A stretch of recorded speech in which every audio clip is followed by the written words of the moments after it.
अब हम कालहस्ती दर्शन करने के लिए आज पहुंच रहे हैं यार। आज मौसम भी इस समय बहुत सुहावना है। लगातार सावन चालू होने से पहले दक्षिण भारत में सावन की आहट हो चुकी है और मेरी दक्षिण भारत के सभी शक्तिपीठ ज्योतिर्लिंगों में केंद्र में हमारी सरकार आने के बाद दर्शन करने का सौभाग्य प्राप्त हो रहा है। यही प्रार्थना कर रहा हूँ कि मेरे प्रदेश हिमाचल में और मेरे साथ के प्रदेश उत्तराखंड में जो लगातार प्राकृतिक आपदाएं और जो लैंडस्लाइडिंग हो रही है, माँ की कृपा से वो लैंडस्लाइडिंग ना हो, क्योंकि उससे टूरिस्ट भी फंस रहे हैं। जैसे कि कल मेरी बात हुई तो जोशीमठ और बद्रीनाथ के बीच में जो हाईवे पर लैंडस्लाइडिंग हुई है उसका बहुत इफेक्ट पड़ा है। तो यही प्रार्थना है कि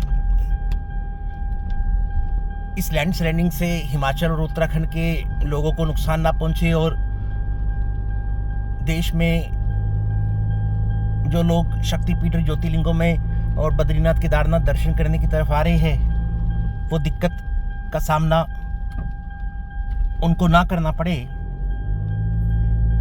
इसके साथ साथ अब मैं कालहस्ती में यही प्रार्थना करूंगा कि जो हमारे विपक्षी पार्टी ये कहती है कि ये सरकार बनेगी नहीं, एनडीए की सरकार बनी भी और प्रधानमंत्री नरेंद्र मोदी जी के नेतृत्व में हमने तीसरी बार सरकार बना के उन सब लोगों की मुंह बंद कर दी है जो कहते थे कि हमारी सरकार नहीं आएगी।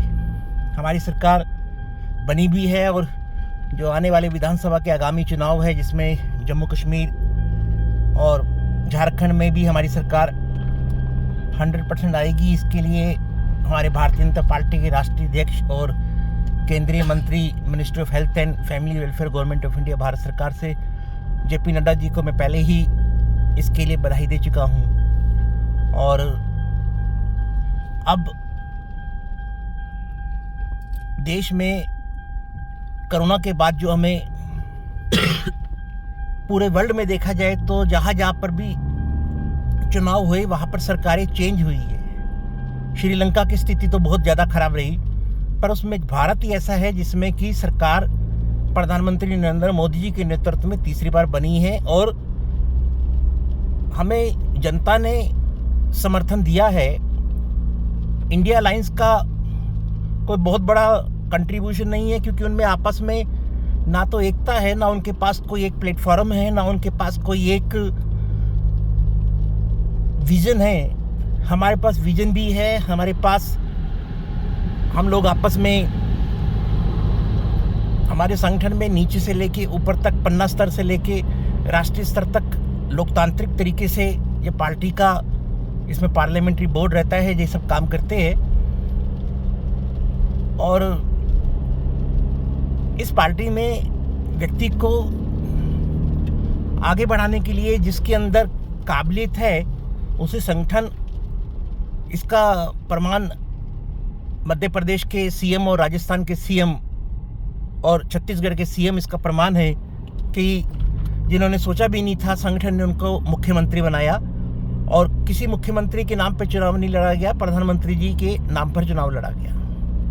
तो इसी तरीके से आने वाले आगामी चुनावों में भी हमारी सरकार बनेगी। मैं इसी के साथ ज़्यादा क्या बोलूँ, देश के लगातार लोग जो मेरे साथ जुड़े रहते हैं उनको जो मेरे से लाभ हो सकता है वो मैं देने का हमेशा प्रयास करता हूँ और मेरी यही सोच है।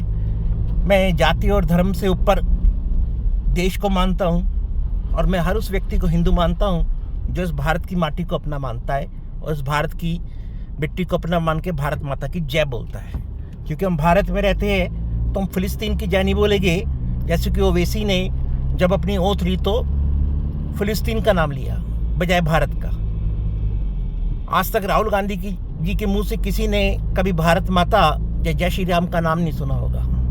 हिंदुस्तान में ही रहकर हम आपस में एक ना होकर अलग अलग धर्म और जातियों के ऊपर फोकस कर रहे हैं। हमारी सरकार ने, जहां हमारी सरकार है भी और जहां हमारी सरकार नहीं भी है, हमने वहां पर भी काम किया और कर रहे हैं। और प्रधानमंत्री जी कोई बिना भेदभाव के काम करते हैं और जहाँ पर भी प्राकृतिक आपदा या किसी भी प्रकार की समस्या आती है तो सबसे पहले पहुँचते हैं। यही उनकी पहचान है जो उनको आज अंतर्राष्ट्रीय स्तर पर एक पहचान देती है। अभी उनको रशिया का सर्वोच्च सम्मान दिया गया मॉस्को के अंदर। तो ये हर भारतीय के लिए मान सम्मान की बात है कि प्रधानमंत्री जी का मान सम्मान नहीं है, हर उस भारतीय का मान सम्मान है, क्योंकि प्रधानमंत्री जी किसी पार्टी के नेता नहीं है, वो भारत देश के प्रधानमंत्री है। तो हर भारतीय को गर्व होना चाहिए कि आज प्रधानमंत्री नरेंद्र मोदी जी के नेतृत्व में हमारी सरकार 5 साल अच्छा काम करेगी। इसी के साथ में अपनी आगे धार्मिक यात्रा पर जाते हुए सभी को जय से जय श्री राम।